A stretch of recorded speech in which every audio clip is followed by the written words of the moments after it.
ਦਲੀਆ ਇੰਗਲਿਸ਼ ਦੇ ਵਿੱਚ ਪੋਰਿਜ ਕਹਿੰਦੇ ਆ, ਪੋਰਿਜ। ਖਿਚੜੀ ਹੌਚ-ਪੌਚ ਜਾਂ ਕੈਜਰੀ ਕਿਹਾ ਜਾਂਦਾ ਹੈ। ਹੌਚ-ਪੌਚ ਬਹੁਤ ਕਾਮਨਲੀ ਯੂਜ਼ ਕੀਤਾ ਜਾਂਦਾ।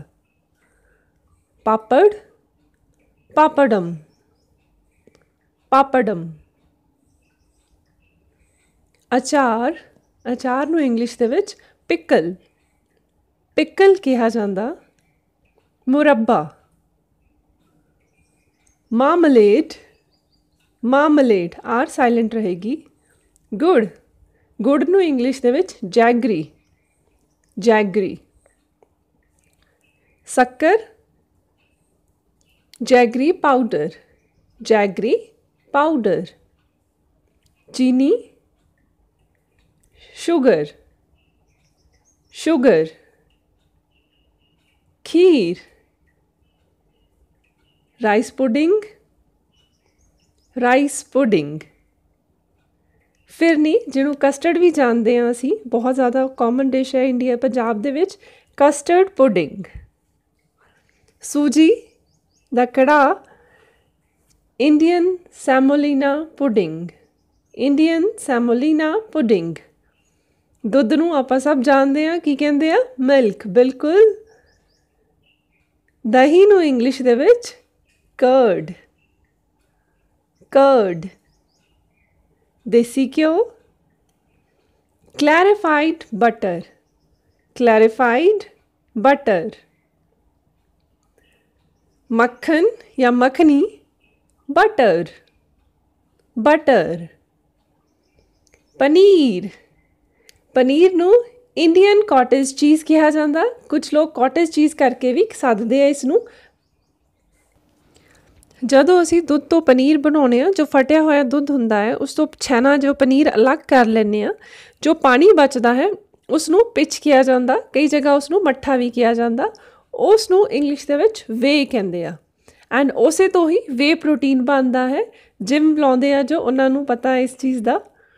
ਫਟਿਆ ਦੁੱਧ, ਜਦੋਂ ਦੁੱਧ ਫਟ ਜਾਂਦਾ ਹੈ ਉਸ ਫਟੇ ਹੋਏ ਦੁੱਧ ਨੂੰ ਕਹਿੰਦੇ ਆ ਕਰਡਲਡ ਮਿਲਕ, ਕਰਡਲਡ ਮਿਲਕ।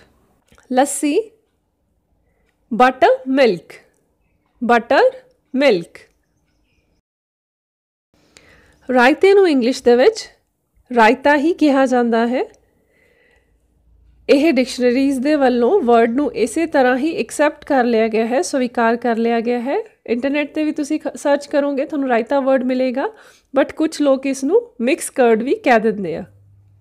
ਪਰੌਂਠਾ, ਪਰੌਂਠੇ ਨੂੰ ਇੰਗਲਿਸ਼ ਦੇ ਵਿੱਚ ਫਲੈਟ ਬ੍ਰੈਡ ਕਿਹਾ ਜਾਂਦਾ, ਫਲੈਟ ਬ੍ਰੈਡ। ਰੋਟੀ, ਰੋਟੀ ਨੂੰ ਇੰਗਲਿਸ਼ ਦੇ ਵਿੱਚ ਚਪਾਤੀ। ਤੁਸੀਂ ਕਹੋਗੇ ਪੰਜਾਬੀ ਦਾ ਵਰਡ ਹੈ, ਇੰਗਲਿਸ਼ ਦੇ ਵਿੱਚ ਵੀ ਰੋਟੀ ਨੂੰ ਚਪਾਤੀ ਹੀ ਕਿਹਾ ਜਾਂਦਾ ਹੈ। ਚਟਨੀ ਅਨਦਰ ਵਰਡ ਹੈ ਜਿਹਨੂੰ ਉਸੇ ਤਰ੍ਹਾਂ ਹੀ ਡਿਕਸ਼ਨਰੀਜ਼ ਨੇ ਅਡੋਪਟ ਕਰ ਲਿਆ ਹੈ। ਚਟਨੀ ਨੂੰ ਇੰਗਲਿਸ਼ ਦੇ ਵਿੱਚ ਚਟਨੀ ਹੀ ਕਹਿੰਦੇ ਆ, ਔਰ ਕਈ ਜਗ੍ਹਾ ਇਸ ਨੂੰ ਡਿਪ ਵੀ ਕਿਹਾ ਜਾਂਦਾ ਹੈ। ਵੇਸਣ ਦਾ ਪੂੜਾ, ਵੇਸਣ ਦਾ ਪੂੜਾ ਜਾਂ ਕੋਈ ਵੀ ਨਮਕੀਨ ਪੂੜਾ ਹੋਏਗਾ ਉਸ ਨੂੰ ਬੋਲਿਆ ਜਾਂਦਾ ਹੈ Indian pancake, Indian pancake. Malpua another ਪੰਜਾਬੀਆਂ ਦੀ ਫੇਵਰੇਟ ਡਿਸ਼ ਹੈ ਇੱਕ, sweet Indian pancake, sweet Indian pancake. ਕਿਸੇ ਵੀ ਤਰ੍ਹਾਂ ਦਾ ਨਮਕੀਨ ਹੋਏਗਾ, ਜਿਵੇਂ ਭੁਜੀਆ ਹੋ ਗਏ ਜਾਂ ਨਮਕੀਨ ਖਾਣ ਵਾਲਾ, ਨਮਕੀਨ ਸਵਾਦ ਵਾਲਾ ਜੋ ਸਨੈਕ ਹੋਏਗਾ ਉਸ ਨੂੰ ਸੇਵਰੀ ਸਨੈਕਸ ਕਹਿੰਦੇ ਆ, ਸੇਵਰੀ ਸਨੈਕਸ। ਪਕੌੜੇ, ਪਕੌੜਿਆਂ ਨੂੰ ਇੰਗਲਿਸ਼ ਦੇ ਵਿੱਚ ਫ੍ਰਿਟਰਸ ਕਿਹਾ ਜਾਂਦਾ, fritters. Golgappe water balls, water balls. Samosa, and ਤੁਸੀਂ ਫਿਰ ਹੈਰਾਨ ਹੋਵੋਗੇ ਸਮੋਸਾ ਵੀ ਆਕਸਫੋਰਡ ਯੂਨੀਵਰਸਿਟੀ ਵੱਲੋਂ ਐਕਸੈਪਟ ਕਰ ਲਿਆ ਗਿਆ। ਆਕਸਫੋਰਡ ਡਿਕਸ਼ਨਰੀ ਦੇ ਵਿੱਚ ਸਮੋਸਾ ਸਮੋਸਾ ਹੀ ਹੈ ਇੰਗਲਿਸ਼ ਦੇ ਵਿੱਚ। ਨਿੰਬੂ ਪਾਣੀ, ਨਿੰਬੂ ਪਾਣੀ ਨੂੰ ਇੰਗਲਿਸ਼ ਦੇ ਵਿੱਚ ਲੈਮਨੇਡ ਕਹਿੰਦੇ ਆ, ਜਿਹਨੂੰ ਆਪਾਂ ਪੰਜਾਬੀ 'ਚ ਸਕੰਜਵੀ ਵੀ ਕਹਿੰਦੇ ਆ, ਲੈਮਨੇਡ।